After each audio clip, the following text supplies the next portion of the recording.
The instant I saw my garage door collapse inward like a soggy cardboard box, I thought we were under siege, a missile strike, perhaps, or a rogue meteor. But no, it was worse. It was Linda, sporting a zebra-striped visor, behind the wheel of a silver-plated golf cart, grinning like she'd just won a demolition derby at a retirement home. 2 weeks earlier, I'd moved into what I assumed was a tranquil cul-de-sac.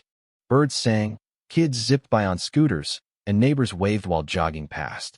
It was the kind of place you fantasize about when you finally break free from the soul-draining monotony of apartment living. I envisioned barbecues, block parties, and friendly chats over picket fences. Instead, I got Linda. She introduced herself by sliding a printed HOA rulebook under my door before I'd even unpacked my last box. No welcome casserole, no casual hello, just a list of banned paint colors, shrub height limits, and a passive-aggressive sticky note that read, "Let's keep things neat around here." Linda was the type who spoke of herself in the third person when reciting HOA regulations. "Linda says trash cans must be in by dusk," she'd declare while rolling hers in like a herald of old. Her golf cart wasn't your average neighborhood cruiser. It was a gleaming silver beast that growled like a hot rod, decked out with underglow lights, speakers blaring soft rock, and a vanity plate that read, "Lady L." You might think I'm kidding. I wish I were. The day of the crash, I was savoring a quiet coffee in my kitchen when the walls shook, followed by a deafening crunch, the kind that rattles your bones and sends your mind into overdrive. I raced outside, heart pounding, expecting a fallen branch or a wayward delivery van. Instead, Linda's golf cart was lodged halfway through my garage door, smoke curling from its front like a Looney Tunes gag. She sat there, unfazed, sipping from a monogrammed tumbler as if she'd just pulled into a spa parking lot. I gaped at the wreckage, shattered wood, twisted metal, a tire spinning lazily in mocking circles. I opened my mouth to ask if she was all right, but she cut me off. "This is entirely your fault," she snapped, adjusting her oversized shades. I blinked. "Excuse me. You've altered your driveway illegally. That slope isn't HOA compliant," she said, stepping out of the wreckage like a star evading photographers. "I had the right of way. Your house is an obstruction." "An obstruction?" I stared at the mangled mess of her cart. "You drove into my house." Linda whipped out her phone, snapped photos of the damage, and dialed someone. I assumed it was a tow truck. Wrong. It was the HOA president, her cousin Greg, who lived 2 doors down. He strolled over with a clipboard, looking like he was about to assess a fender bender for State Farm. "Tisk, tisk," Greg said, surveying the scene with the zeal of a tax auditor. "I warned you about non-compliant curb slopes." I didn't even know what a curb slope was. I was still trying to process whether this was real or a caffeine-fueled hallucination. Linda launched into a tirade about her physical and emotional trauma, claiming she'd need therapy, maybe even a chiropractor, and planned to file for garage-induced whiplash. Meanwhile, I pointed at a suspicious red button on her dashboard labeled Turbo. "You put nitrous oxide in a golf cart?" I asked. "That's beside the point," she shot back. "You crashed into my house with a souped-up golf cart, Linda. I was testing upgrades. Also, you shouldn't leave hazards where people drive." I didn't know whether to laugh, cry, or curl up in my new doormat and sleep it off. But this was just the beginning. The next day, a manila envelope appeared on my doorstep, legal documents. Linda was suing me for damages, including emotional distress, vehicle harm, and hostile architecture. I showed them to my lawyer buddy, Tom, who laughed so hard he nearly toppled off his chair. "She's suing you because she rammed your house," he wheezed.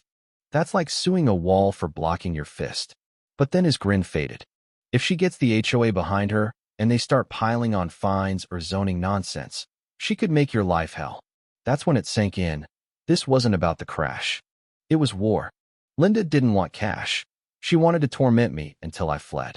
She saw me as a threat to her cul-de-sac fiefdom, and this was her opening salvo. She aimed to shatter my peace, drain my savings, and break my resolve. I considered fixing the garage, eating the fines, and selling the place to some tech millionaire who wouldn't blink at HOA drama. But something about Linda's smug sip and her posing for crash site selfies lit a fire in me. She thought I'd cave, that I'd be another docile neighbor bowing to her petty tyranny. She didn't know I'd grown up with 3 older brothers, masters of creative payback.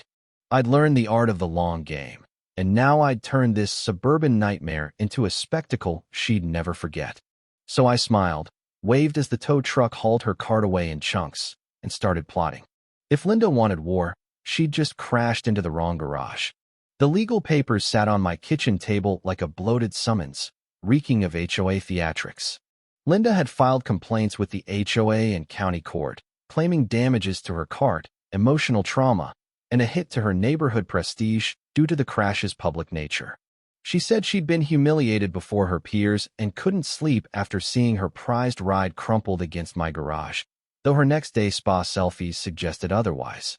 I laughed, a full-on, snort-filled cackle that lasted minutes. Then I stopped. Tucked in the packet was an HOA fine of $500 for unauthorized property endangerment. The humor evaporated. I called Tom, a real estate attorney with a stress-baking habit.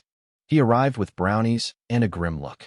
After an hour dissecting the HOA bylaws and Linda's claims, he glanced up, brownie crumbs on his lip, and said, "This is insane, but clever. She's avoiding criminal charges, using HOA loopholes and civil nuisance claims. Death by paperwork. So what do I do?" I asked, regretting not picking that downtown condo.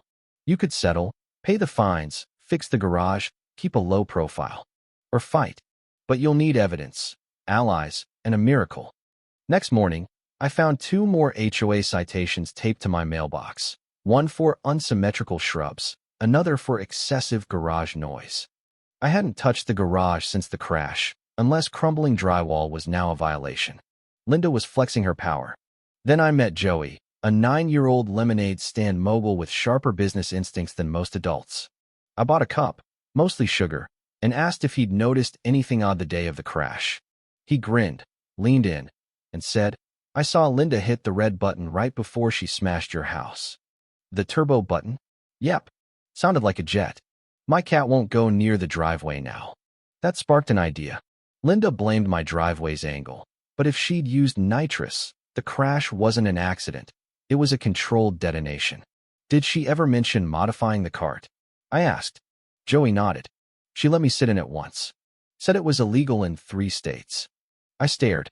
"And you're just telling me this now? You bought lemonade. Premium info costs extra." I handed him $5 and a fist bump. He saluted. "You didn't hear it from me." That night, I dug online. Linda had posted pics on a golf cart forum. One of her posing by the cart, captioned "Speed Queen of the HOA." Another showing the turbo button and a custom speed chip. I screenshotted everything. Then I found gold in the HOA bylaws, section 14.3. Personal vehicles, including carts, must meet safety standards and may not be modified to exceed base manufacturer velocity. Linda had broken her own sacred rules. Still, I needed more, something to kill her lawsuit and maybe dethrone her. Joey showed up again, holding a gadget. "I recorded her," he said casually. "She was yelling at her nephew about planning the crash. You taped her. My mom's a true crime nut. I know my rights." I played it. Linda's voice, loud and smug, plotting to teach that new guy a lesson, faking the crash, and leaning on Greg to rig the HOA. It was dynamite, legal, ethical dynamite. I sent it all to Tom. His reply, "This is the miracle. We spent days prepping a counterclaim. Linda's HOA violations, premeditated damage, and legal manipulation, backed by forum posts, Joey's tape, the bylaw, and a mechanic's letter confirming her cart's illegal mods. We submitted it to the HOA board before their next meeting, requesting they drop my fines and investigate Linda. Greg tried stalling, citing jurisdiction, but the turbo photo and recording flipped the script. Board members, fed up with Linda's reign, relished the drama. One muttered, "Finally." Linda strutted into the meeting in a zebra visor and tracksuit, oblivious, ready to pontificate on order. Instead, she faced a mountain of evidence and a call to step down pending review. She laughed. "You can't be serious," but the board was. Dead serious. And I wasn't finished. If Linda wanted to wield HOA rules as weapons, I'd show her what happens when you arm the wrong guy with the playbook and push him too far. The night before the HOA hearing felt like the quiet before a suburban tempest. I wasn't sure if I was prepping for a potluck or a legal slugfest, but I laid out every shred of proof, Photos, screenshots, bylaws, Joey's recording, like a courtroom exhibit. Tom drilled me with practice questions in my living room, gnawing a granola bar like it was his lifeline. I barely slept, wired on nerves and disbelief that I was about to face off with a woman who'd once fined someone for a wrong-facing yard gnome. The meeting was in the neighborhood clubhouse, usually home to toddler parties and tepid potlucks. That night, it was a battleground, folding chairs aligned, a water pitcher sweating on a table, a projector ready for evidence. Neighbors trickled in, whispers humming. Linda arrived late, in a teal suit that screamed pageant mom and pro wrestler, Greg trailing her like a skittish assistant. She sat front row, legs crossed, flashing me a smirk dripping with disdain. I nodded. Game on. The board president, Ellen, a woman of few words, opened the session, framing it as a review of complaints, policy breaches, and a resident dispute. She nodded at me. Present your case.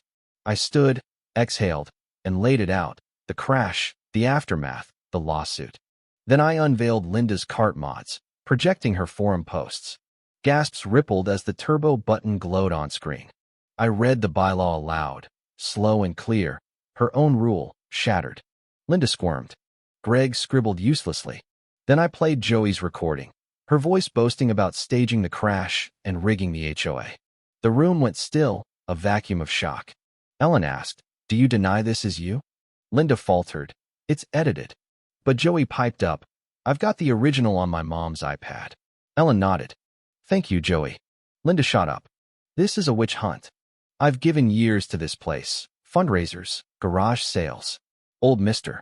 Harper, a board member, cut in, and you find my wife over a gnome's direction. You've run this place like a petty tyrant." Laughter broke out, some clapped. Linda, flushed, turned to Greg. "Say something, you're treasurer." He mumbled, "I should step down," and shrank. The board suspended Linda, dropped her suit, and stuck her with repair costs and fines. Then the tow guy arrived, HOA orders, to seize her cart as a hazard. The room roared. Linda stormed out, yelling, "You'll regret this." No one chased her. The next week was serene. No citations, just smiles and a free lemonade from Joey. Greg even waved, maybe glad to be free. I fixed my garage, painted it HOA gray, added a camera, and hung a sign. No Linda zone. Neighbors loved it. Ellen sent a note. Well played. Linda faded, tried running for president again, lost to a quiet librarian, Phyllis, who promised calm and less paperwork. Her cart rusted behind her garage, powerless. She'd crashed to control me, but I outmaneuvered her with rules, truth, and a fed-up neighborhood. She sought revenge, I delivered reality. Nothing beats watching a suburban despot get towed.